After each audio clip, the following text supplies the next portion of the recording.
যুবদল, স্বেচ্ছাসেবক দল এবং ছাত্রদল আখাউড়ার দিকে অগ্রসর হয়ে আগরতলার দিকে লং মার্চ শুরু করেছে।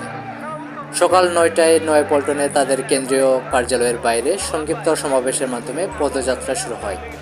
মিছিলে অংশগ্রহণকারী প্রধান ব্যক্তিদের মধ্যে রয়েছেন যুবদলের সভাপতি এম মুনের মুন্না, সাধারণ সম্পাদক নুরুল ইসলাম নয়ন, স্বেচ্ছাসেবক দলের সভাপতি এস এম জিলানি, সাধারণ সম্পাদক রাজীব আহসান, ছাত্রদলের সভাপতি রাকিবুল ইসলাম রাকিব এবং সাধারণ সম্পাদক নাসির উদ্দিন নাসির, যারা সবাই তাদের নেতৃত্ব দেন। এম মুনের মুন্না বলেছেন, আমরা আমাদের প্রতিবাদ ও হতাশা করতে এই শান্তিপূর্ণ লং মার্চ পরিচালনা করছি।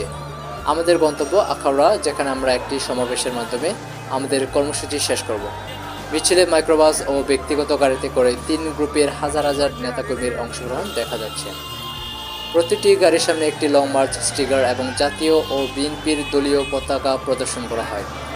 আখাউড়া পৌঁছানোর আগে ইত্তেফাক মোড়, সাইনবোর্ড, চট্টগ্রাম রোড, কাঞ্চপুর মোড়, তারাবো, ভুলতা, গাউসিয়া, মাধবাদী, ইথাকফা, মোরজাল এবং রারুইচা সহ বিভিন্ন স্থান দিয়ে পদযাত্রা চলবে। সেখানে লং মার্চ শেষ হবে বলে উল্লেখ করেন যুবদলের সাধারণ সম্পাদক নুরুল ইসলাম নয়ন।